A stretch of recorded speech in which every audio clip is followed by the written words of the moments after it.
Робин Виляреал.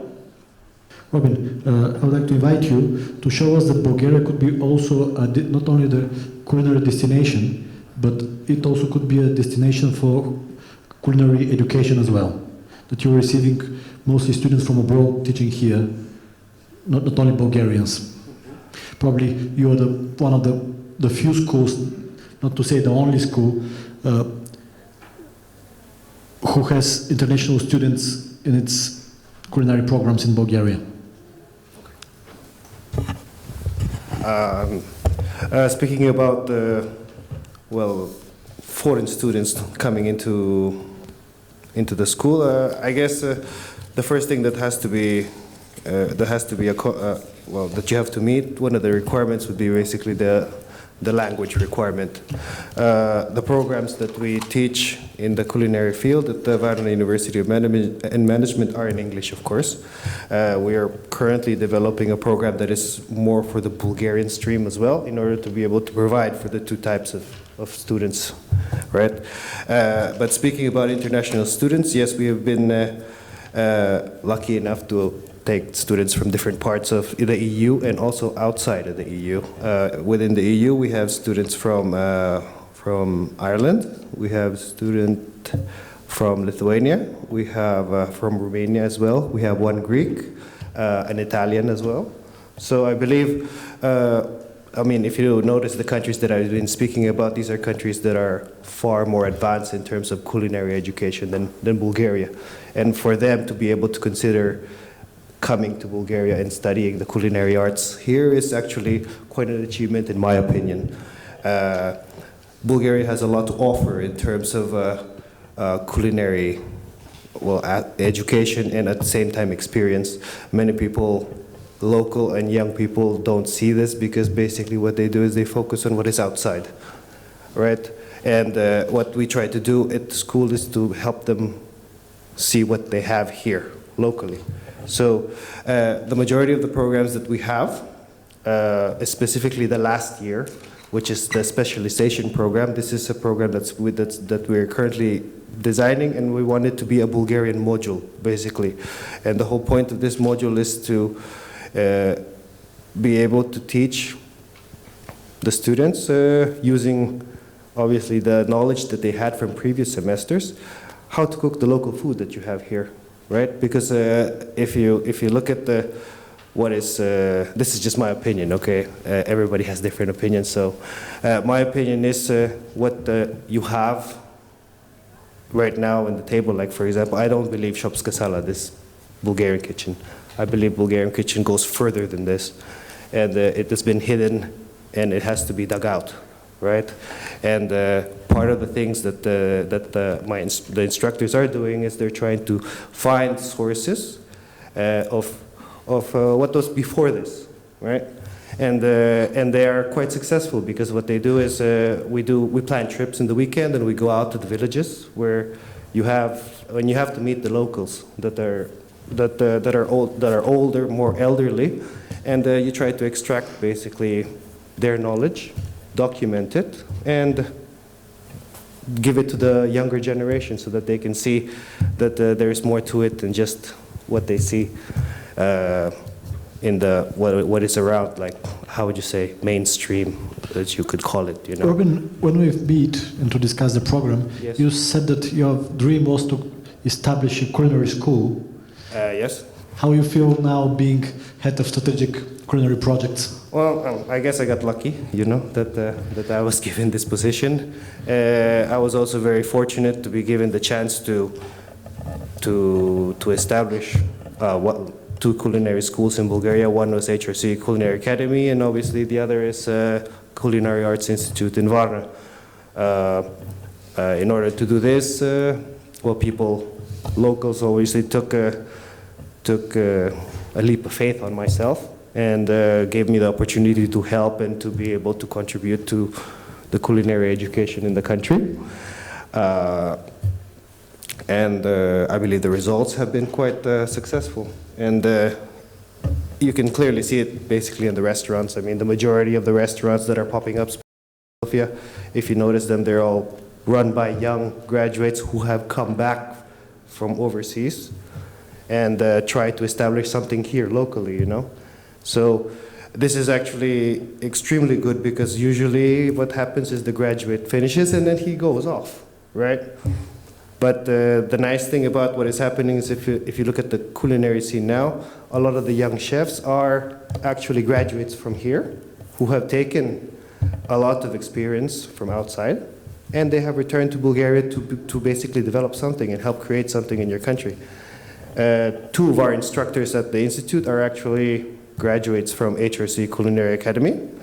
They went out, they spent about 5 years outside Bulgaria in different restaurants around the world, and they came back and then they established roots in Varna, and now they're full-time instructors at the university. So it shows that that there are people that want to make this grow, and this is extremely good because at the end of the day, I believe that the people who should be leading the development of the culinary arts should be Bulgarians, not foreigners, right? But in any case, I believe I have been really gifted and successful in terms of being able to give my knowledge to my students who will surpass me, definitely. And I think this is the main point of a teacher and an instructor, is that you want your students to surpass you, because this means that you're improving and not regressing or not plateauing, right? And could you share us about the design of the program, how it's designed, what the programming design of the programs? Well, as you all know, the culinary arts is very different compared to other programs, right? Culinary arts is very practical based.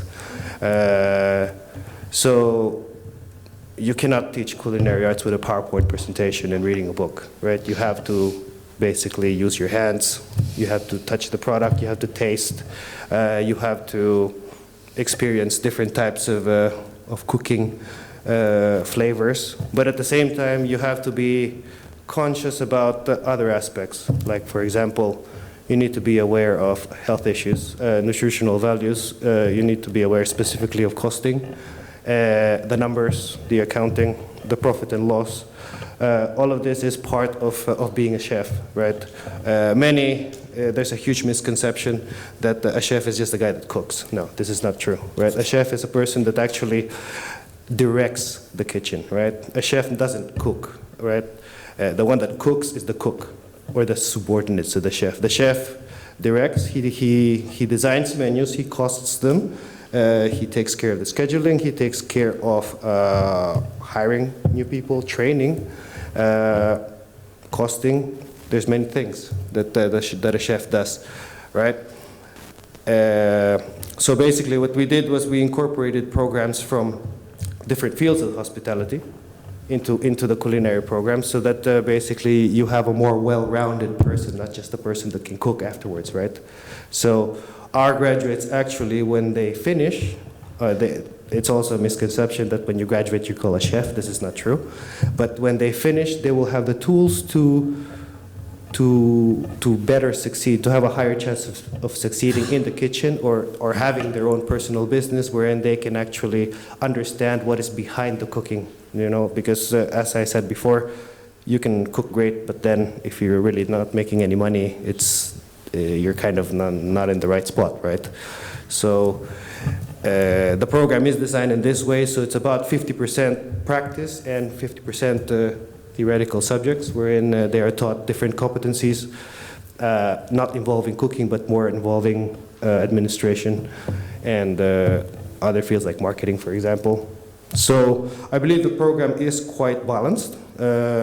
Off the top of my head, I don't know the program like in detail, but if you guys are interested in something, we can catch up after the talk. We can exchange cards. I'll be more than happy to discuss what steps we have taken and what direction we have taken to design the program. But overall, I think, and also you can see the program in action in Hall 5 again. So join us there. There's food. You can try the food as well. So and think more, how you recruit your teaching team? Who is teaching at the academy? This is okay for instructors. For chef instructors, basically me and my predecessor were recruiting the chef instructors. It's difficult to recruit a chef instructor because since there's first, second, and third year students, you have to be very careful how to recruit them because here's another point as well. You can be a great chef, but it does not necessarily mean that you're a great chef instructor, right? A person that teaches is completely different to a person that operates, right? So finding that right balance is extremely difficult. So the first, well, in terms of how we decided to go is we decided to invest in a well-seasoned chef instructor who has years behind him, so that this will be like the foundation of everything, right? Because from the foundation you can build up. If your foundation is not solid, it will topple down. It's like a building. So the first semester students get an instructor that is right now, well, it was me before, but now since I have taken a different role, we have a new chef instructor. He's from Canada and he has maybe 15, 20 years experience teaching. So he takes care of the foundation of the students. So basically he lays the foundation in terms of the students' let's say core values for the culinary arts. So basic sauces, cutting techniques, organization in the kitchen. He would take care of this. Then after this we go one level up, which is more, I would call it more creativity and innovation. Right, so here's an instructor that is, you want an instructor here that is young, more in touch with the industry, who knows the current tendencies and is able to innovate and show the students a little bit more what's happening in the industry, right? And then the third year instructor, this was the most difficult one because our last year, as I said, we want to make this a Bulgarian module. Right, so we needed a strong young Bulgarian instructor who has the organization and the capacity to investigate, search out the recipes, search out the different the possible regions in Bulgaria we're in, because in order to design a Bulgarian module, I believe you have to divide the country in different regions and then create cuisines from different regions, and then slowly branch out from there, right? So you needed a person who is academically also aware, organized, be able to research, and at the same time be able to cook, to cost, right? And understand what Bulgarian culture is, right? So this had to be a Bulgarian, 100%. There's no other way. You can't put a French guy to do this. It's not possible, you know? So, so basically, this is how we went on in doing this. Well, what you make very clear that the chef is not only who is cooking, but the chef is who is managing and who is training. Yes, I believe the chef is like in the kitchen we're speaking. You shouldn't put your chef to cook or chop vegetables and fry food, right? I mean, at the end, what you want is you want him to be able to manage the people and tell them what to do so that he can be around and observe what is happening. And that way you have this area checked, because in the kitchen a lot of things can happen, and it's probably one of the places in the hotel or in the restaurant where you can lose the most money very quickly. And to be a good mentor in the kitchen, to mentor the cooks. Yes, this is another one as well. But as I said, it's very difficult to be a chef and to be a mentor at the same time. So it's a little bit of a juggling process there. Are you delivering a training for soft skills? Because the mentoring is not an overnight exercise. To be a good mentor, you could not... That is extremely difficult. The character profile of the chef basically is extremely, I would call it, egotistical, selfish, self-absorbed person, right? Hungry for success. This is the character of a chef generally. Crazy, maybe alcoholic as well. I don't know, call it like this. But I'm being frank with you guys, right? 14 hours a day. It's immediate. Yeah. I mean, it does. I guess this is you become this because of the Because in the beginning, you have to basically, in order to go up, you must invest a lot of time, effort, right? A lot of students, not a lot of students, but not all students succeed in their internships because they want to go to a Michelin star, but they really do not understand what a Michelin star is. They understand after the first couple of days. When you go there, your initiation, as they would call it, right, is generally maybe 14 to 16-hour shift, one after another, 6 days straight, right? And then what they'll do is they will, this is like a filter, right? And then they will only keep the best. And these Michelin star places don't really have a problem with labor because everybody wants to go there. So if you cannot sustain the 16 hours, you get shifted out, right? And I mean, this is, it's not fair, I know, but if you want the star, this is how it is. When I was a student, I went to 3 stars in Hotel de Paris in Monaco, and I did, yeah, maybe I slaved 16 hours straight for maybe a month or something like this. I lost like 10 kilos, right? But I succeeded. And within that 16 hours, you have hazing, you have also, they'll talk back at you, they will belittle you. Basically, they will test you because to be in a Michelin star is to be in a family, right? And in this family, there is trust, right? And the star is everything for the chef and for the restaurant. So if you lose a star, you know, you heard the story of the French guy who lost a star, he committed suicide, basically. So in our industry, this is maybe one of the measures that you have. So I guess these long work hours create you what you are. So it makes you extremely competitive, very protective. And then if you make it, obviously not everybody makes it, so this creates the ego, right? So I think it's a matter of how your personality is. Like, for example, I believe I'm not egotistical and I'm not selfish, so, but not everybody is like me, so I guess finding the right balance. So I guess I am where I am because I was able to find the balance of mentoring and being a chef at the same time. Yeah, this is quite good. Thank you for that. Thank you very much.